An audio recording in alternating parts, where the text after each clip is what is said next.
आज मैं बताता हूँ कि 350 करोड़ रुपए में कैसे आग लगाए जाते हैं। आज मैं बताऊंगा कि अगर एक्टर बहुत अच्छा हो फिर भी इस थुतुरमुहे जैसे डायरेक्टर्स के साथ कभी काम नहीं करना चाहिए। आज मैं बताऊंगा कि फिल्म कितनी भी बड़ी बजट की क्यों ना हो, कितना भी पैसा क्यों ना मिल रहा हो, जब तक कहानी ढंग की ना हो तो कम से कम सूर्या जैसे एक्टर्स को तो उस फिल्म की तरफ देखना भी नहीं चाहिए। हाँ, तो हम 5 साल से सुनते आ रहे कि सूर्या कंगुआ नाम का एक खतरनाक फिल्म लेकर आने वाला है जो बाहुबली, RRR, हॉलीवुड, बॉलीवुड, टॉलीवुड, शॉलीवुड सबको पीछे छोड़ देगा। फिर जब 5 सालों के बाद ये फिल्म रिलीज हुई तो हमें कहाँ पता था कि ये फिल्म के नाम पर सिर्फ और सिर्फ भागेगा। तो भाई जो भी अपने बाप के जेब से 300 रुपए चुरा कर ये फिल्म देख कर आ गया उसे मेरी तरफ से तहे दिल से सांत्वना, और जिन्होंने ये फिल्म अभी तक नहीं देखी उसे बता दूं कि ये फिल्म कंगुआ नहीं गंडुआ है। तो तुम्हारे भाई ने अपने दिल पर 1 टन का पत्थर रख के इस फिल्म को पूरा देखा और आज अपने दिल पर 5 टन का पत्थर रख के इस फिल्म को रिव्यू कर रहा हूँ। तो फिल्म की कहानी की शुरुआत होती है पेरुमाची आइलैंड से, जहाँ एक भेंगी तिरछी आंख वाली औरत कहती है, हम जिस द्वीप में रह रहे हैं वो अनगिनत रहस्यों से भरा पड़ा है और कुछ रहस्य आज भी अनसुलझे हैं। एक तो बेंचो साउथ के हर दूसरे फिल्म में कोई ना कोई ऐसा कैरेक्टर होता है जो आंख से अंधी, कान से बहरी, पैर से लंगड़ी और बीच बीच में घुस जाती है बकचोदी करने के लिए। तो कंगुआ फिल्म की कहानी की शुरुआत होती है एक ऐसे ही बुजुर्ग बकचोद महिला से जो कहती है कि इंसानों के जीवन में सबसे ज्यादा रहस्य है, वो क्यों जन्म लेता है, क्यों किसी के साथ रहता है, क्यों मरता है, क्यों खाता है, क्यों हकता है, सब। वहां से कहानी सीधा 2024 में आ जाती है जहाँ किसी लैब में बच्चों के दिमाग के साथ एक्सपेरिमेंट चल रहे हैं। उस लैब से एक बच्चा भाग के निकलता है और वहां से कहानी सीधा पहुंचती है गोवा। अब देखो फिल्म के अंदर 2 दुनिया है, एक तो 2024 और एक दुनिया 1070 साल पहले का है। तो गोवा में सूर्या का कैरेक्टर फ्रांसिस और योगी बाबू कैरेक्टर कोल्ट दोनों बाउंटी हंटर है। एक तो ये जो बाउंटी हंटर नाम का वर्ड है हमने पहली बार सुना था कल्कि में। अब देखना आने वाले हर दूसरे फिल्म में आपको यही बाउंटी हंटर मिलेगा। बाउंटी हंटर बोले तो जिन क्रिमिनल्स को पुलिस नहीं पकड़ पाती उसे ये बाउंटी हंटर्स पकड़ते हैं और पुलिस से वो पैसा लेते हैं इस काम के लिए। अब जो बच्चा लैब से भागा था वो फ्रांसिस तक पहुंचता है, मतलब सूर्या तक पहुंचता है। अब पूरे फिल्म की बकचोदी की शुरुआत यहाँ से होती है। सूर्या जब उस बच्चे को देखता है, 2024 वाला जो सूर्या, यंग सूर्या, जब ये उस बच्चे को देखता है तो उसको लगता है कि मेरा तो कुछ पुराना कनेक्शन इस बच्चे के साथ। फिर वहां से ये कहानी 1070 साल फ्लैशबैक में जाती है। एक तो जो इस फिल्म का थुतुरमुहा डायरेक्टर है उससे बिना कैलकुलेटर दिए पूछ लो कि 2024 में 1070 घटाने पर कितना होगा तो उसको खुद को नहीं आएगा, लेकिन कहानी 1070 साल पुराना। अब 1070 साल पहले क्या होता है, वहां पर एक राजा का बेटा है कंगुआ, वो भी सूर्या है जिसका पुनर्जन्म गोवा में हुआ है। अब ये 2024 में जो बच्चा भाग के सूर्या के पास पहुंचा, 1070 साल पहले उस बच्चे का नाम होता है पूर्वा। अब होता ये है कि पूर्वा के बाप को गद्दारी करने के जुर्म में कंगुआ ने जिंदा जला दिया था। 1070 साल पहले की बात कर रहा हूं, ध्यान से फोकस से सुनो, तुम्हारा फोकस हटा कहानी घंटा समझ में नहीं आएगा। इस बच्चे के बाप को कंगुआ ने मार दिया, फिर इस बच्चे की माँ भी गम में जाकर आग में जाकर कूद गई, वो भी खत्म। ये अकेला बच्चा बचता है जिसको कंगुआ संभालता है। अब इस बच्चे का प्लानिंग सीधा सीधा ये होता है किसी तरह से कंगुआ को खत्म करना है। कंगुआ को घंटा कुछ पता नहीं कि बच्चा अंदर अंदर क्या प्लानिंग कर रहा है। एक दिन मौका मिलता है, फिर उधर से बॉबी देओल की एंट्री होती है। अब देखो कहानी ऐसी कि 1000 साल पहले क्या होता है, 5 अलग अलग आइलैंड है जिसको फिरंगी हथियाने के लिए आते हैं। और ये जो फिरंगी आते हैं उनका प्लानिंग होता है ये जो 5 अलग अलग आइलैंड में लोग रह रहे हैं, जो कबीलों में लोग रह रहे हैं, उनको पैसे देकर के, गोल्ड कॉइन्स देकर के आपस में लड़ा दो। उन्हीं 5 आइलैंड में रहने वाले कबीलों में से एक तो है बॉबी देओल का कैरेक्टर और एक है सूर्या का कैरेक्टर कंगुआ। अब फिरंगियों ने इन आइलैंड्स को हथियाने के लिए इन 5 में लड़ा दिया। ये जो 5 कबीले एक दूसरे को बेंचो मार रहे, क्यों मार रहे पता नहीं। इधर बॉबी देओल का कैरेक्टर उधिरन उसके कबीलों को कंगुआ कबीले वाले पेल रहे हैं, बॉबी देओल के कबीले वाले कंगुआ के कबीले वाले को पेल रहे हैं। कौन किसको पेल रहा है कुछ पता नहीं। एक तो सब दिखने में एक जैसा बेंचो, कुछ पता नहीं चल रहा है कौन कबीला कहाँ का है, क्यों आया है, क्या कर रहा है। मतलब फिल्म के अंदर इतना सरप्राइज है, इतना सरप्राइज है, इतना सरप्राइज है, वही मैं पूछूं कितना सरप्राइज है। इसमें जो कंगुआ का कैरेक्टर का पुनर्जन्म हुआ है, जो फ्रांसिस है, जो सूर्या है, उसने माँ कसम इतना घटिया एक्टिंग किया, इतना घटिया एक्टिंग किया। क्यों कहीं भी कोई भी डायलॉग, कहीं भी कोई भी बकचोदी।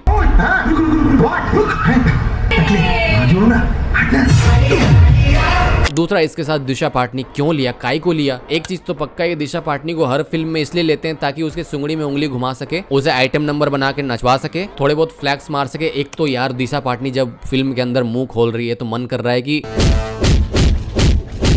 कमिश्नर वो 5 लाख मेरा है। देख रहे हो दिशा पाटनी को, उसकी एक्टिंग, वाह वाह वाह वाह क्या एक्टिंग है। अच्छा हाँ, फिल्म के अंदर एक आइटम नंबर की जरूरत होती है इसलिए ले लिया दिशा पाटनी को। ज्यादा सीरियस होने की जरूरत नहीं है। 2.5 घंटे की फिल्म में सिर्फ और सिर्फ 2 मिनट का रोल मिला दिशा को। पूरे फिल्म के अंदर एक अच्छी बात है। अब चलो तुमको सीधा 1000 साल पहले ले आता हूँ जहाँ पर कंगुआ और ये बॉबी देओल का कैरेक्टर एक दूसरे से मारामारी कर रहे हैं। अब बॉबी देओल का कैरेक्टर बन गया है कंगुआ की जान का दुश्मन, उसको किसी भी हाल में कंगुआ चाहिए। तो बॉबी देओल के ये कबीले वाले कंगुआ को मारने के लिए उसके आइलैंड में पहुंच जाते हैं जहाँ पर कंगुआ इसके कबीले वाले को खूब पेलता है। और भाई साहब क्या एक्शन, कंगुआ उधर से अकेले आया था, खाली हाथ आया था, एक तरफ वो बॉबी देओल का हजारों कबीले और इधर अकेला सिंगल कंगुआ खाली हाथ हजारों कबीलों को पेल दे रहा है। ये जो हजारों कबीले आए वो हथियार के साथ आए हैं, कंगुआ क्या है खाली हाथ आया, पेल रहा है ऐसे ही खाली हाथ। ये कंगुआ और ये कबीले वाले आपस में लड़ रहे हैं, उसी बीच ये एक पूर्वा जो बच्चा होता है उसको मौका मिल जाता है कि अपने बाप की मौत का बदला ले लो और कंगुआ को यहीं पे पेल दो। तो ये बच्चा चुपके से तलवार गर्म करके लाता है और कंगुआ की छाती में भोंक देता है। मां कसम आपको यकीन नहीं होगा, पूरा लाल लाल गरम गरम तलवार कंगुआ के छाती से आर पार। लेकिन मजाल है कि कंगुआ मर जाए, कुछ नहीं हुआ, कुछ नहीं, एक खरोच नहीं भाई साहब। कंगुआ ऐसे जैसे हम कांटा नहीं निकालते वैसे वो तलवार निकालता है और उस बच्चे को जिसने उसे मारा है उसको बचा रहा है और कबीले वालों को फिर से पेलना शुरू कर दिया। यही तो है कहानी, यही तो है फिल्म, यही तो है डायरेक्शन, ऐसे ही तो बनती है और क्या। और एक तो कंगुआ खाली हाथ आया था इन कबीले वालों से लड़ने के लिए, उसके पास कुछ नहीं होता है। तो एक बार कंगुआ छलांग मारता है, उसके दोनों हाथों में हाथी का दांत पता नहीं कहां से आ जाता है, उस हाथी के दांत से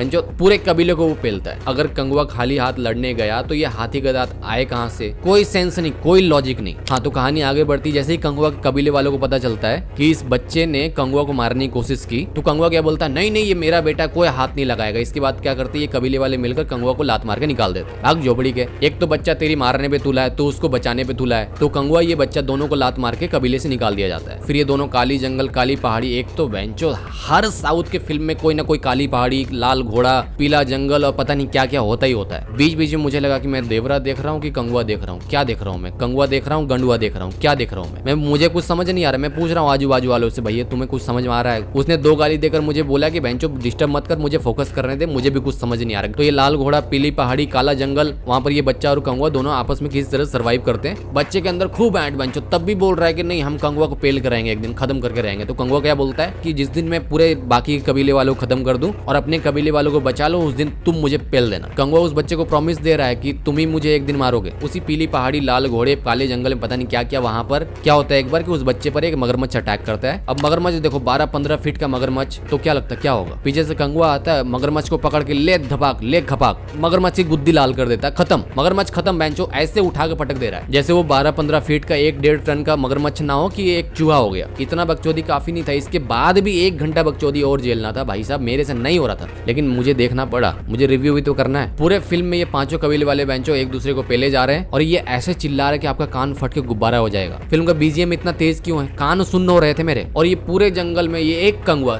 एक सिंगल कंगुआ 25,000 लोगों से लड़ने के लिए तैयार है खाली हाथ। बताओ हीरो है बेंचो, कुछ भी कर सकता है। एक सीन में तो 500 सैनिकों को कंगुआ ऐसे खच खच खच खच काट रहा है बेंचो, कोई सेंस नहीं बनता है, वो भी खाली हाथ। अब देखो इसमें कोई डाउट नहीं है, चाहे वो बॉबी देओल हो चाहे सूर्या हो, एक्टिंग में नंबर 1 है ये दोनों। लेकिन जब कहानी घटिया हो तो कोई एक्टर कितना भी अच्छा क्यों ना हो कितनी देर खींचेगा। इस फिल्म की कहानी इस फिल्म की सबसे बड़ी कमजोरी है। मतलब शुरू से लेकर लास्ट तक आप ये प्रेडिक्ट कर दोगे कि हाँ आगे क्या होने वाला, आपको पता चल जाएगा पहले से ही। इसमें बाकी पैन इंडिया फिल्मों की तरह कोई क्लाइमेक्स नहीं, कोई शॉकिंग ट्विस्ट नहीं है। जैसे कल्कि में क्या हुआ था, भैरव मतलब जो प्रभास का कर्ण का अवतार फिल्म का हाई पॉइंट था, वैसे इस कहानी के हिसाब से फिल्म में कोई हाई पॉइंट नहीं है। हमें यहाँ पहले से पता है कि एक विलन मर गया है तो दूसरे विलन की एंट्री होगी। अब हम ये भी जानते हैं कि अब दूसरे पार्ट में कंगुआ का सामना नए विलन के साथ होगा। फिल्म में शॉक, सरप्राइज, इमोशन सब कुछ है, लेकिन उसका सारा क्रेडिट एक्टर्स को जाता है। कहानी तो वैसे भी नहीं है। अब वो एक्टिंग की बात करें तो पूरे 2.5 घंटे की इस फिल्म में सूर्या से नजर नहीं हटती क्योंकि वो नंबर 1 एक्टर है, उसके एक्टिंग का कोई जवाब नहीं। हमने उसको जय भीम में एडवोकेट चंदू का किरदार निभाते हुए देखा था, लेकिन यहाँ पर सूर्या ने कंगुआ के लिए 360 डिग्री टर्न लिया है। इस फिल्म के अंदर वो अपने एक्सप्रेशन से कंगुआ का राउडी रूप और एग्रेशन भी दिखाते हैं। दूसरे पल ही क्या होता है, वो अपने पुनर्जन्म वाले फ्रांसिस का कैरेक्टर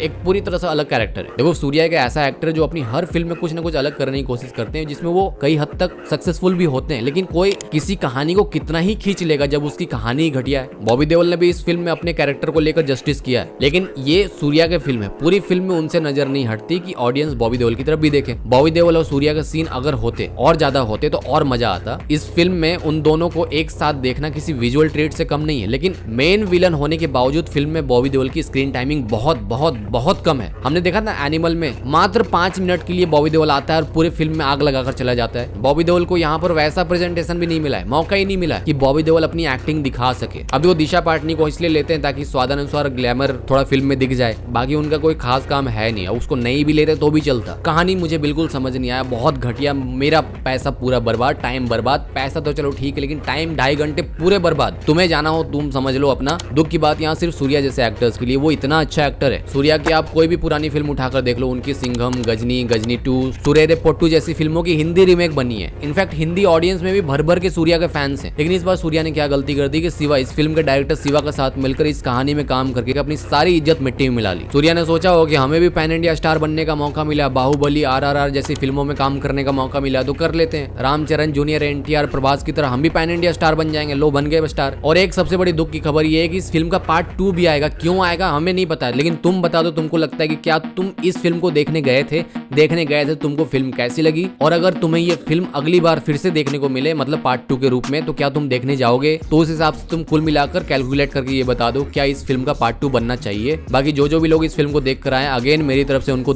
पूरे दिल से सांत्वना है। मैं आपके दर्द को समझता हूँ, लेकिन अभी तक जिन ने भी इस फिल्म को नहीं देखा, मैं आपसे हाथ जोड़कर विनती करता हूँ, जाएं तो अपने रिस्क पर जाएं, और भाई अपने पापा जी के जेब से पैसे चुरा कर बिल्कुल ना जाएं। और अगर पैसे में आग लगाना है तो अपने पैसे से जाकर देखो।